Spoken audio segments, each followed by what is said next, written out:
Few television series in American pop culture history have achieved the kind of enduring emotional footprint that Little House on the Prairie managed during its original run from the mid-1970s into the early 1980s.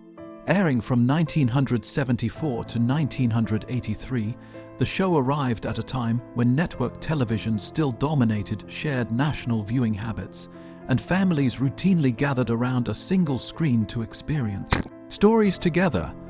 What set the series apart was not just its frontier setting, but its unusual combination of sentimentality and hardship. It invited viewers into a version of 19th century American life that felt both idealized and brutally honest, where small-town struggles mirrored modern emotional and social challenges. Walnut Grove, the fictional Minnesota settlement at the heart of the show, became a cultural landmark in its own right. Audiences formed deep attachments to its residents, particularly the Ingalls family, whose everyday struggles were framed as universal lessons in resilience, morality, and community. The series was not merely entertainment. It functioned as a weekly ritual of reflection for millions of households. At its peak, it stood among the most watched programs on television, shaping expectations for family dramas for years to come. Its popularity was amplified by its emotional accessibility. Episodes often balanced hardship with hope, ensuring that viewers experienced catharsis rather than despair. Even decades later, references to Walnut Grove evoke nostalgia for a form of storytelling that felt intimate and sincere, qualities increasingly rare in modern serialized television. The show's influence extended beyond ratings, embedding itself into the cultural imagination as a symbol of simpler times, even as its narratives frequently confronted complex moral realities. The world of Walnut Grove and the Ingalls family at the heart of Little House on the Prairie was the Ingalls family, adapted from Laura Ingalls Wilder's semi-autobiographical Frontier books. The series followed Charles Ingalls, portrayed by Michael Landon, along with his wife Caroline and their daughters, including Laura, played by Melissa Gilbert. While loosely based on historical accounts, the television adaptation expanded and dramatized their lives to explore broader human themes. Walnut Grove served as more than just a backdrop. It was a living environment that reflected the evolving challenges of rural American life in the late 1800s. Each episode typically centered around a moral or emotional dilemma, whether it involved poverty, illness, prejudice, or interpersonal conflict within the tight-knit community. The show's strength lay in its ability to transform small-scale events into emotionally resonant narratives that felt significant without becoming overwhelming. The Ingalls family often functioned as a moral anchor, guiding viewers through stories that emphasized empathy, perseverance, and ethical decision-making. Charles Ingalls, as portrayed by Landon, became an almost mythic figure of paternal strength and kindness, embodying the idealized frontier father. Laura's character arc, meanwhile, provided a coming-of-age perspective that allowed audiences to grow alongside her. The ensemble cast of Walnut Grove residents added depth and texture to the world, ensuring that the series never felt confined to a single household. Instead, it expanded into a community tapestry where each character contributed to a shared narrative of survival and belonging. This communal structure helped the show resonate across generations, reinforcing its reputation as both a family drama and a moral anthology of frontier life. Michael Landon's creative control and vision. Michael Landon was not only the leading actor of Little House on the Prairie, but also its creative driving force, serving as writer, director, and executive producer for much of the series.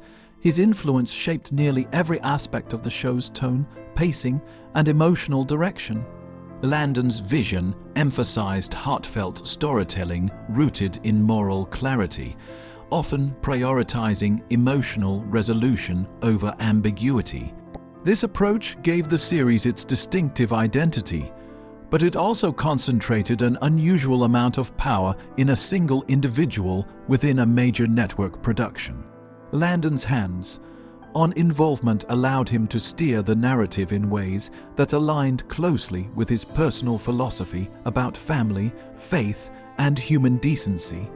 However, such creative authority also led to tension behind the scenes, particularly as the series matured and network expectations evolved. His storytelling style often leaned heavily on sentiment, which some collaborators viewed as limiting or overly idealized.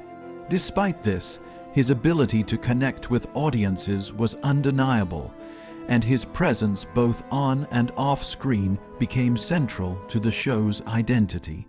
Landon's dual role as both patriarchal figure in the narrative and real-life decision maker blurred the lines between fiction and production reality, reinforcing his image as the emotional heart of the series. This concentration of creative control also meant that key decisions, including casting, episode themes, and even the show's ultimate conclusion, reflected his personal vision more than a collaborative studio process. As a result, Little House on the Prairie became one of the most auteur-driven television dramas of its time, a rarity in network programming of that era. Storytelling themes and unflinching social issues, while often remembered for its wholesome tone, Little House on the Prairie was surprisingly bold in its willingness to confront difficult social issues. The series regularly addressed topics that were rarely discussed in primetime family television during the 1970s and early 1980s. Episodes explored racism, alcoholism, disability, poverty, domestic violence, and even sexual assault, often framing these issues within the moral and emotional framework of frontier life. Rather than avoiding uncomfortable subjects, the show used its historical setting to reflect contemporary societal concerns in a more accessible way. This narrative strategy allowed audiences to engage with serious topics without the immediate cultural defensiveness that might arise in modern settings. Some episodes became particularly memorable for their emotional intensity and controversial subject matter, challenging viewers to confront injustice and empathy in equal measure. The series frequently balanced these darker narratives with resolutions that emphasized forgiveness, community support, or moral growth, though not always in simplistic ways.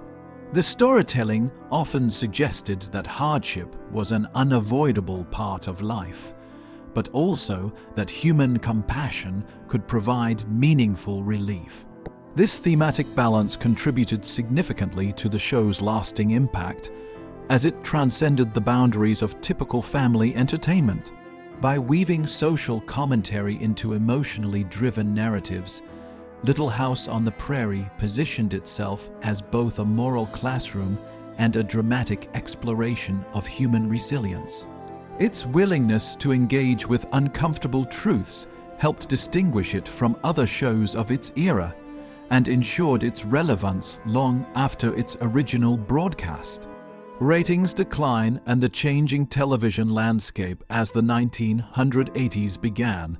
Little House on the Prairie faced a shifting television environment that ultimately contributed to its decline in ratings.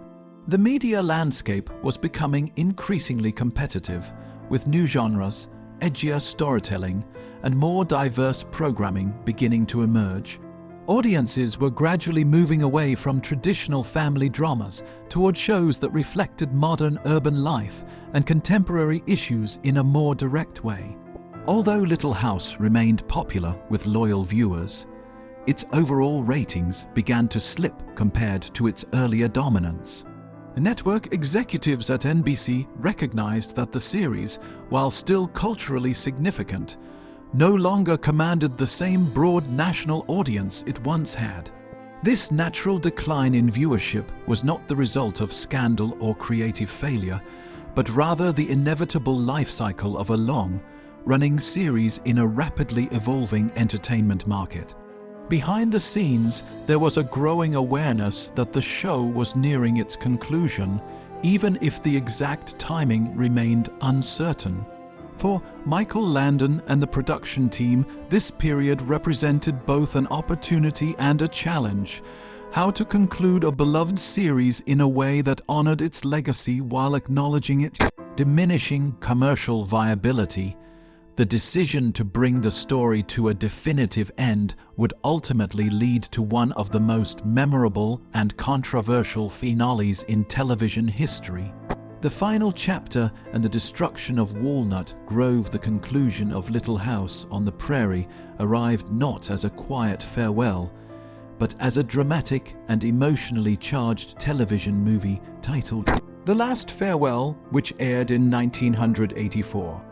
This final installment delivered a shocking narrative turn that has since become one of the most discussed endings in television history.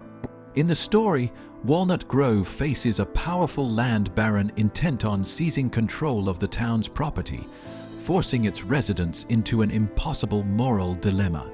Rather than surrender their homes and heritage, the townspeople make the extraordinary decision to destroy their own community. The resulting sequence depicts the deliberate demolition of key structures, including the schoolhouse, church, and general store, in a coordinated act of resistance. Explosions tear through the once familiar landscape, reducing Walnut Grove to rubble in a visually and emotionally devastating climax. For viewers who had spent nearly a decade invested in these characters and settings, the destruction carried profound emotional weight. It symbolized not only the end of the narrative, but also the end of an era in television storytelling. The decision to conclude the series in such a dramatic fashion reflected Michael Landon's desire to ensure that the show would not simply fade away or be repurposed without its original meaning intact. Instead, it ended with finality, leaving no ambiguity about the fate of its world or its characters. Myths, reality, and the truth behind the explosions over the years. The dramatic destruction of Walnut Grove has given rise to numerous myths and misconceptions, particularly the belief that the set was literally blown up in real, uncontrolled explosions. In reality, while practical effects were used to achieve the visual impact of destruction, the production followed standard television and film safety protocols.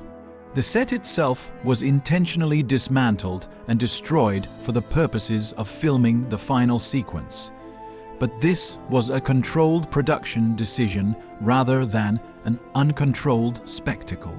Michael Landon's reported insistence on ensuring that the town could not be reused or repurposed for other productions contributed to the legend surrounding the event. This decision reinforced the symbolic weight of the finale, emphasizing closure over continuity. However, the idea that the destruction was chaotic or reckless has been exaggerated over time, evolving into television folklore. Part of this myth-making process was fueled by the emotional impact the scene had on audiences, many of whom remembered it as more dramatic than its actual production circumstances warranted. The imagery of an entire town being erased resonated so strongly that it blurred the line between narrative symbolism and production reality. In truth, the sequence was carefully planned, staged, and executed as part of a deliberate storytelling choice designed to provide definitive closure. The myths that followed only enhanced the show's legacy, reinforcing its reputation as one of the most emotionally powerful conclusions in television history. Behind the scenes, tensions and creative friction, while Little House on the Prairie projected warmth and harmony on screen, the production process behind the scenes was often far more complex. As the series progressed through its multiple seasons, creative tensions emerged among cast members, writers, and production leadership. Michael Landon's dominant role as both star and executive producer created an environment in which his vision often took precedence, sometimes leading to disagreements over storytelling direction, character development, and compensation.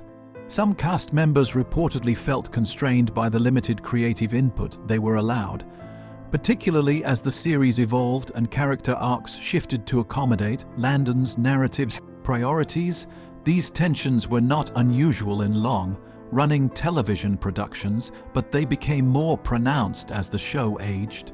In addition to creative disputes, interpersonal dynamics within the cast occasionally grew strained under the pressures of long-term production schedules and evolving contractual expectations. Despite these challenges, the production maintained a professional environment that allowed the series to continue for nearly a decade. Many of the conflicts remained largely behind closed doors, becoming part of industry knowledge rather than public controversy at the time. Nevertheless, they contributed to the complex reality of a show that, while portraying idealized community harmony, was itself shaped by the very human dynamics of disagreement, negotiation, and compromise. This contrast between on-screen unity and behind-the-scenes tension adds another layer of depth to the series' historical understanding. Personal lives, relationships, and emotional fallout. The personal lives of those involved in Little House on the Prairie occasionally intersected with the production in ways that influenced both relationships and public perception. Michael Landon's personal choices, including his extramarital relationship with makeup artist Cindy Clerico, became a point of emotional strain among cast members who viewed him as a mentor or paternal figure. For some, particularly younger actors who had grown up on the show, these revelations complicated their understanding of him both as a person and as a leader. Melissa Gilbert, who had developed a close bond with Landon during her formative years on the series, experienced a particularly difficult emotional response to these developments, leading to a period of distance between them. Over time, however, some of these relationships were repaired, reflecting the complex mixture of admiration, disappointment, and reconciliation that often accompanies long-term collaborative environments. These personal dynamics did not define the series, but they did influence the emotional atmosphere surrounding its later years. The intersection of professional work and personal relationships is a common feature in long-running television productions, but in this case, the intensity of the bonds formed on set amplified both the joys and the conflicts. The emotional legacy of these relationships continued long after the series ended, contributing to the reflective narratives shared by cast members in later years.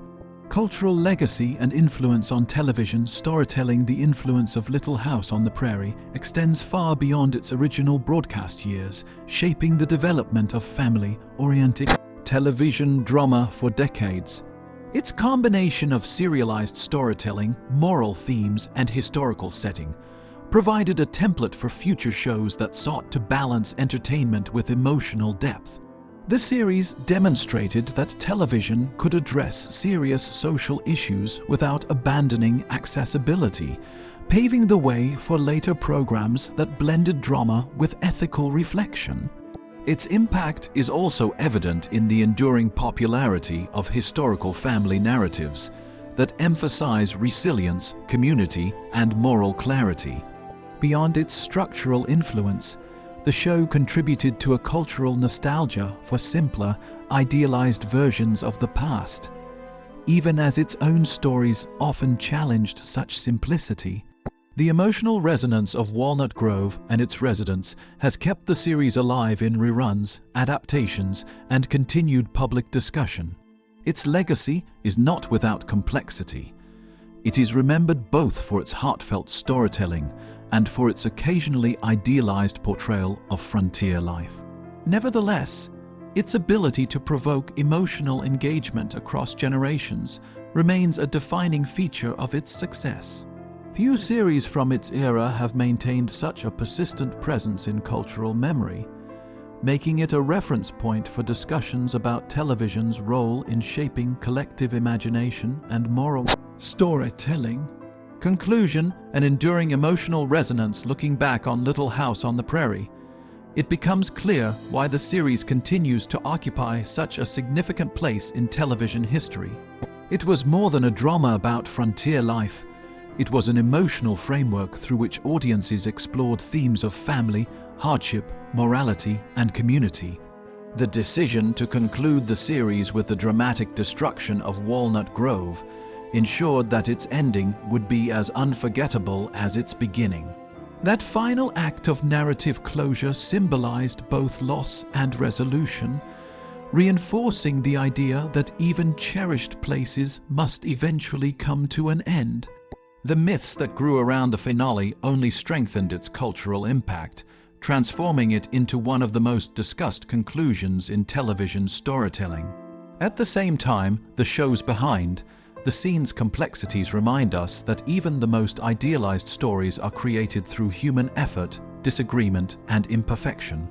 Its legacy endures not because it presented a perfect vision of the past, but because it captured the emotional truths of human experience in a way that resonated deeply with audiences.